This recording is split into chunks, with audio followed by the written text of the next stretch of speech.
नमस्कार विद्यार्थी मित्रों। आज मैं आपके सामने 9वीं कक्षा का एक पाठ लेकर आप उपस्थित हुआ हूँ, जो छठा पाठ है और जिस पाठ का शीर्षक आपको दिख रहा होगा, मेरी बीमारी श्यामा ने ली, जिसके लेखक है श्री हरिवंश राय बच्चन जी। अच्छा, ये बच्चन जी का नाम सुनकर आपके दिमाग में एक तस्वीर उभर आई होगी अमिताभ बच्चन जी की, है ना? तो इनका नाता क्या है कि हरिवंश राय बच्चन अमिताभ बच्चन जी के पिताजी थे। 2003 में उनकी मृत्यु हुई और 1907 में उनका जन्म हुआ था। हिंदी साहित्य में हरिवंश राय बच्चन का नाम उनकी एकमात्र कृति से ही अमर हो गया था। हालांकि विपुल मात्रा में साहित्य सर्जन किया है इन्होंने। छायावादोत्तर काल में कवियों में बच्चन एक विशिष्ट सर्जक रहे हैं। इलाहाबाद विश्वविद्यालय के अंग्रेजी के प्राध्यापक के रूप में और तत्पश्चात दिल्ली सरकार में सेवा, आकाशवाणी और 2 अन्य स्थलों पर आपने सेवाएं दी।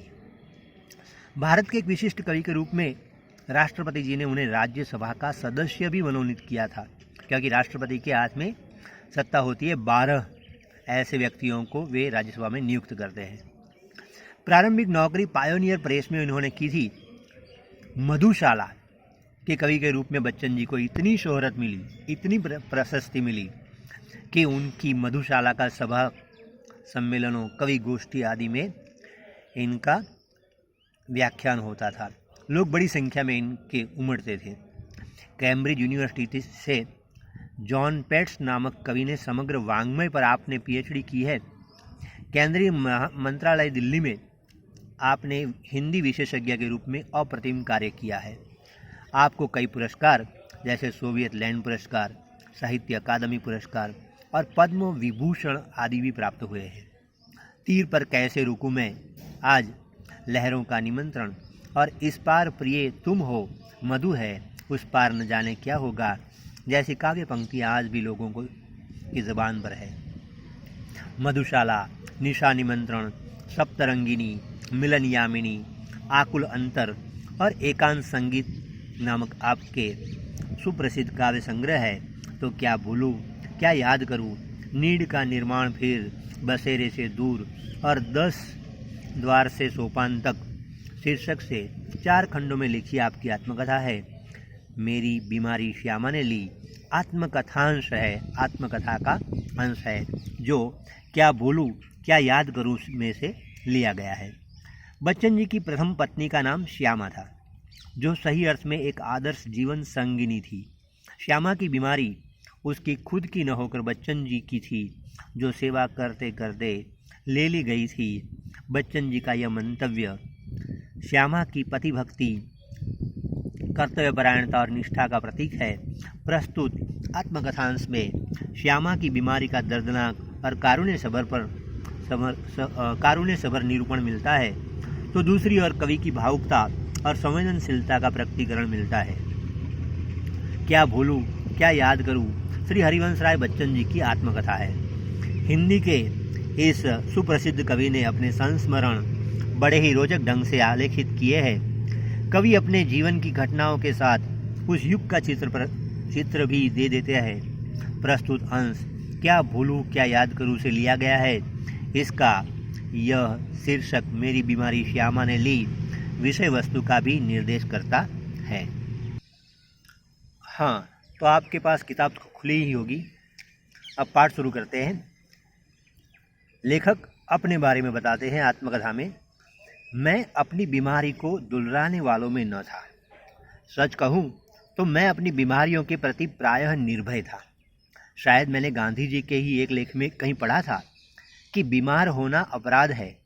हमें जो शरीर दिया गया है उसे हम स्वस्थ न रखें तो हम अपराधी तो है ही। मैं इस तर्क को कुछ और आगे ले गया था। अपराधी को दंड देना चाहिए। मुझे जब कभी छोटी मोटी बीमारी होती, जुकाम, बुखार, खांसी, सिरदर्द, तो मैं खाट पर न लेटता और भी अपने से काम लेता, ज़्यादा काम लेता। मतलब मुझे भरे बुट्ट बुखार में अपनी रात की ट्यूशनों पर जाने की याद है। बुखार की गर्मी और तेजी में तो मैं और जोश से पढ़ा था, मजदूरी करके रोटी कमाने वाले को बीमार पड़ने का क्या अधिकार है। बीमारी अमीरों की हरमजदगी है। मतलब कि लेखक मानते हैं कि बीमार अमीर लोग ज़्यादा पड़ते हैं, गरीबों को उसे अपने पीछे न लगाना चाहिए। लिखने में तो ऊंचा बुखार मुझे सब तरह से सहायक, प्रेरक और प्रोत्साहक लगता। एक तरह की आग जिससे मेरी अनुभूतियों में ताप आता, जिसमें गल पिघल कर मेरा हृदय ढलता। एक तरह की भट्ठी जो मेरे विचार, भाव, कल्पनाओं को उबाल देकर उच्छलित कर दी। यह तो मैं नहीं कहूँगा कि बुखार में मैं अदबदा कर लिखता था, पर अगर मैं लिखना चाहता था तो बुखार मेरे लिए कोई बाधा नहीं बन सकता था। हल्के बुखार में तो मेरे सब काम हस्ब मामूल होते रहते थे। कोई मेरा बदन छूकर कभी कहता था कि तुम्हें तो बुखार है, तो मैं पट से जवाब देता था कि हाँ, बुखार है और मैं भी हूँ। शायद किपलिंग ने अपनी आत्मकथा में लिखा है कि कभी कभी उसे बुखार में भी काम करना पड़ता था, और जब वह बुखार में होता था तो और अच्छी कहानियाँ लिखता था। बुखार में कम लिखने की मुझे याद नहीं, वह कैसा बन पड़ा इसका निर्णय मैं न देना चाहूँगा। प्रसंगवत मुझे याद आ गया है कि अपनी 2 चट्टानें की 2 सबसे बड़ी कविताएं सांत्र के नोबेल पुरस्कार ठुकरा देने पर, और 2 चट्टान अथवा सिसिफस बरक्स हनुमान मैंने प्लूरीसी में पड़े पड़े लिखी थी। बहरहाल जब मैं अपनी जवानी पर था, बीमारी मुझे पराजित न करती थी, मैं ही अपनी जिद से बीमारी को पराजित कर देता था। बुखार सुखार आखिर कितने दिन चलता। विश्राम तिवारी कहा करते थे, मार के पीछे भूत भागे। मैंने अपने प्रयोग से सिद्ध किया था कि काम के पीछे बुखार भागे। अर्थात लेखक का मानना था कि बुखार हो, बीमारी हो, तो ऐसे समय में अपना काम नहीं छोड़ता था। मैं हमेशा ज़्यादा ही काम किया करता था। आगे, यह बुखार मामूली न था। अब की बार लेखक अपने उस बुखार की बात करते हैं जो उनके और श्यामा जी के बीच में, जो प्रसंग के रूप में यहाँ पर दिया है, उसकी बात है। यह बुखार मामूली न था। इसका संबंध उस तूफान से था जो पिछले 9 महीनों से मुझे झकझोर रहा था, और जब शांत होने से पूर्व सबसे अधिक विध्वंसक झटका मुझको दे गया था। स्कूल बंद था, ट्यूशनों पर मैं जाता था, उनकी आमदनी भी मुझे ज़रूरत थी। किताबों की बिक्री अभी नियमित नहीं थी, कर्ज सिर पर चढ़े थे। बुखार 10 दिन चला, 20 दिन चला, महीने भर चला, 2 महीने चला, जुलाई आ गई।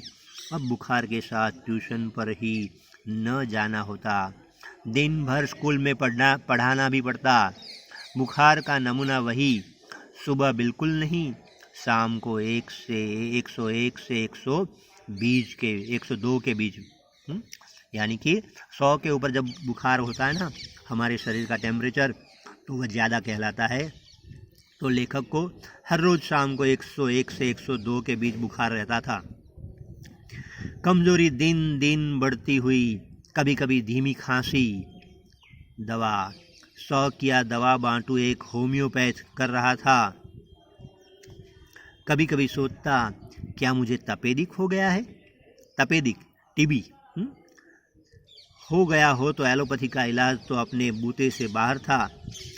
क्या उस समय मेरी जीवा पर सरस्वती बैठी थी कि जब मैंने कहा था कि श्यामा का बुखार मैं लेने जा रहा हूँ? बैठी हो तो कितना अच्छा है। क्या मैं बीमार हूँ इसलिए श्यामा स्वस्थ है, जिसने पिछले 6 वर्षों से इन महीनों में ज्वर मुक्ति नहीं जानी है? पर श्यामा को मेरी बीमारी भीतर ही भीतर खाए जा रही थी। श्यामा जो उनकी पत्नी है, उसने अपने इच्छा बल से जैसे अपने को स्वस्थ कर लिया था, और वह भी कहीं मेरी चिंता न बन जाए इसलिए उसके अतिरिक्त मेरी बीमारी का शायद किसी को पता भी न था, क्योंकि सारे काम तो मैं सामान्य रूप से किए ही जाता था। गर्मी में तो सभी थोड़े बहुत दुबले होते ही हैं, एक दिन उसने मुझसे कहा कि मैं डॉक्टर बी के मुखर्जी से अपनी परीक्षा कराऊं। मैंने टालम टूल की तो उसने ब्रह्मास्त्र छोड़ दिया। मैं जब तक अपने को डॉक्टर को न दिखाऊंगा वह खाना नहीं खाएगी। ब्रह्मास्त्र तो मानना ही था। डॉक्टर मुखर्जी को भय था कि मुझ पर क्षय का अतिक्रमण हुआ है, क्षय टीबी। नुस्खा उन्होंने लिख दिया और कुछ दिन मुझे चिंता मुक्त होकर पूरी तरह आराम करने को कहा। नुस्खा मुझे मौत का परवाना लगा। क्या मेरी विदा का समय आ गया? क्या इतने ही दिनों के लिए आया था मैं? इतना ही गाने गुनगुनाने, केवल इतना श्रम संघर्ष करने, इतने दुख संकट उठाने? स्वागत के ही साथ विदा की होती देखी तैयारी, बंद लगी होने, खुलते ही मेरी जीवन मधुशाला। क्या मैंने अपनी भविष्यवाणी स्वयं कर दी थी?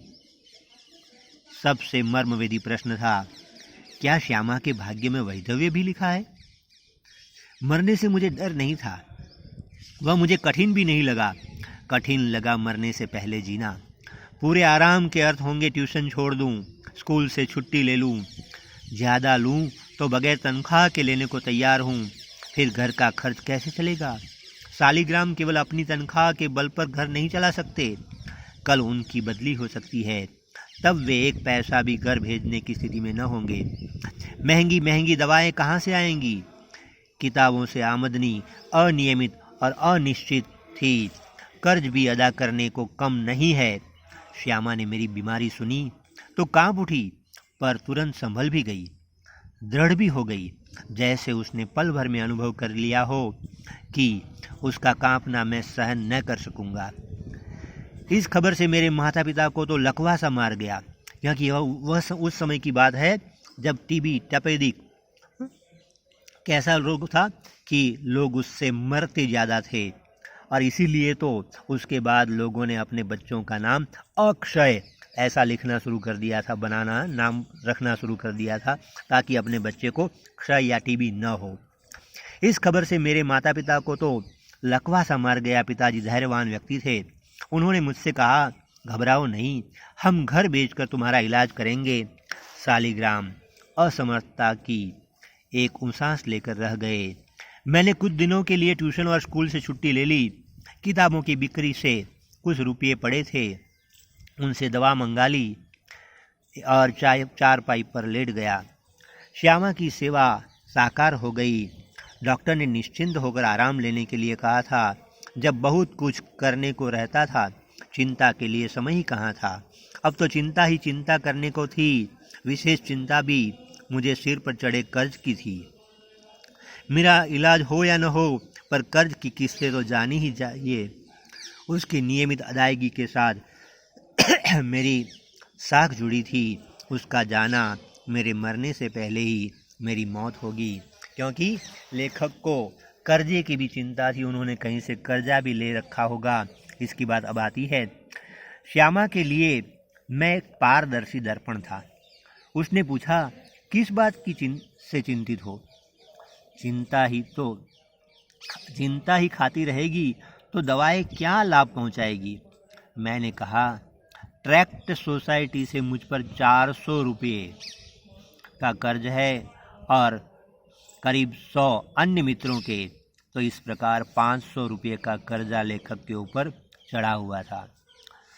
उसने जो उत्तर दिया उससे मैं चौंक पड़ा और सहसा उठकर उससे घूर कर देखने लगा, जैसे श्यामा को एक ही बार फिर से पहचानने की जरूरत हो। उसने कहा था, क्या कर्ज तो मैं तुम्हारे मरने के बाद भी उतार दूंगी, तुम इसकी चिंता छोड़ो। क्योंकि श्यामा को चिंता थी कि अगर ये चिंता करते हुए आराम करेंगे तो इनको कोई फायदा नहीं होने वाला। इसलिए कहा कि तुम इसकी चिंता छोड़ो। मैं सोचने लगा, श्यामा ने वज्र ही अपनी छाती पर रखकर यह वाक्य कहा होगा, मुझे चिंता मुक्त रखने को वह क्या नहीं सह सकती थी। मरने के लिए जो मैंने अपने आप को छोड़ दिया था वह मुझे एकदम गलत लगा। मुझे अपने लिए नहीं तो श्यामा के लिए जीने का संघर्ष करना चाहिए। श्यामा के लिए मैंने जीवन में कुछ नहीं किया, कभी करने के योग्य नहीं रहा।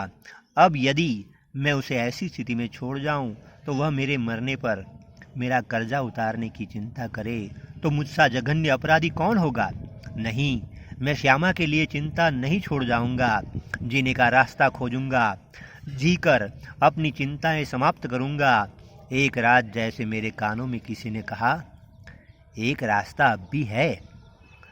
15 दिन के ही इलाज में अपना बटुआ खाली हो गया था। मैं कदापि नहीं चाहता था कि पिताजी घर को हाथ लगाए, अपनी वृद्धावस्था में शांति से बैठने को चाहे, उनको भूखे नंगे ही बैठना पड़े। उन्होंने एक शरण स्थल बनाया था, मैं उससे उन्हें वंचित करने का कारण नहीं बनना चाहता था। पर यह भी नियति का एक व्यंग है कि मेरे माता पिता दोनों में से किसी को अपने छत के नीचे अपनी अंतिम सांसें छोड़ने का योग नहीं बना था। न जाने राम कहाँ लागे माटी, पर उस समय मैं कैसे जानता। और एक दिन मुझे वह रास्ता दिखाई दिया जिस पर अपने बल पर चलकर मैं अपनी चिंताएं समाप्त कर सकता था। किसी के लिए, विशेषकर श्यामा के लिए, मैं चिंताएं नहीं छोड़ूंगा। इस संकल्प ने मुझे दृष्टि भी दी, बल भी दिया। मैंने डॉक्टर B.K. मुखर्जी के पास जाकर कहा, डॉक्टर साहब, आपका इलाज बहुत महंगा है, मेरे पास आपके इलाज के लिए पैसे नहीं हैं। इसके पूर्व कि मैं कुछ और कहूँ या पूछूं, उन्होंने अपने बदनाम मुंह फट स्वभाव से कहा, पैसे नहीं है तो जाओ मरो। क्या बात है? Doctor B.K. मुखर्जी ने कहा, पैसे नहीं है तो जाओ मरो। देखिए, डॉक्टर पैसों के लिए जीते हैं। हाँ? मुझे जीवन में चुनौती से ही बल मिलता है। वे यदि मुझे 100 बरस जीने का आशीर्वाद भी देते तो शायद जीने के लिए संघर्ष करने का मुझ में इतना बल न आता जितना मैंने उनके जाओ मरो शब्दों से संचय किया। लड़कपन में मेरे पड़ोसी बाबू मुक्ता प्रसाद ने लुई कुएं के पानी से इलाज से मुझे परिचित कराया था। बाबू मुक्ता प्रसाद, जो कि उनके पड़ोसी थे, उन्होंने लुई कुएं के पानी से इलाज से मुझे परिचित कराया था।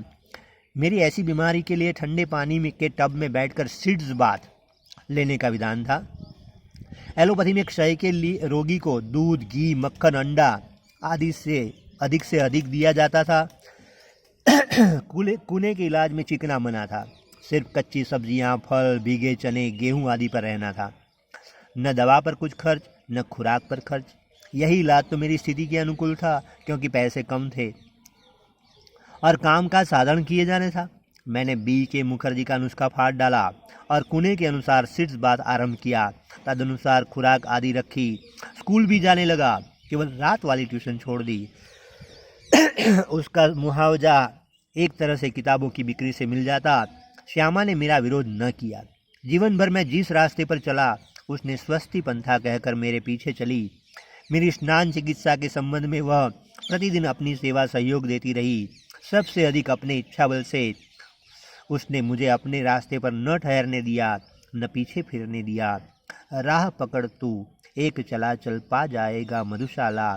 लेकिन अपने अड़िग इच्छा बल से उसने जो सबसे बड़ा सहयोग दिया और जो सबसे बड़ा चमत्कार किया, वह यह था कि जितने दिन मेरा इलाज चलता रहा, उसने अपने सारे रोगों को जैसे किल दिया और कभी एक उंगली दुखने की भी शिकायत न की। शायद उसके प्रति इस निश्चिंतता ने मुझे अपने रोग से लड़ने का जितना बल दिया, उतना किसी चीज़ ने नहीं दिया। इस आत्मनियंत्रण, आत्मनिग्रह, इच्छा बल, हठयोग की समझ में नहीं आता उसे क्या नाम दूँ। बड़ी महंगी कीमत उसे चुकानी पड़ी। अपने क्षय ज्वर से पूर्णतया मुक्त हो जिस दिन मैंने सामान्य भोजन किया, 15 अप्रैल 1936 को, ठीक उसी दिन वह चारपाई पर गिरी और फिर न उठी। 216 दिन बराबर रोग सैया पर पड़े रहने के बाद 17 नवंबर 1936 को उसने अपना शरीर छोड़ दिया।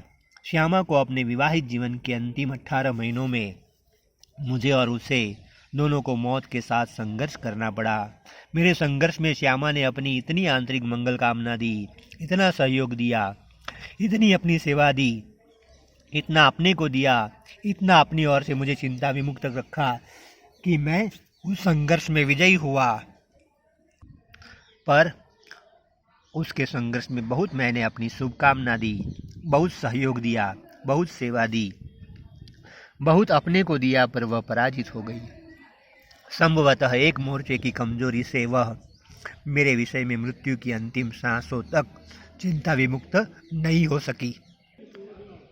तो यहाँ पर लेखक हमें कहना चाहते हैं कि उनके जीवन में जो तकलीफ़ आई, उस तकलीफ़ से वे तो खुद अच्छे हो गए, स्वस्थ हो गए, पर उनकी पत्नी श्यामा उनकी बीमारी का इलाज करने में सहयोग देती रही, मगर वे खुद लेखक के अच्छे होते ही स्वयं बीमारी की चारपाई पर पड़ी और वे उससे स्वस्थ न हो सकी।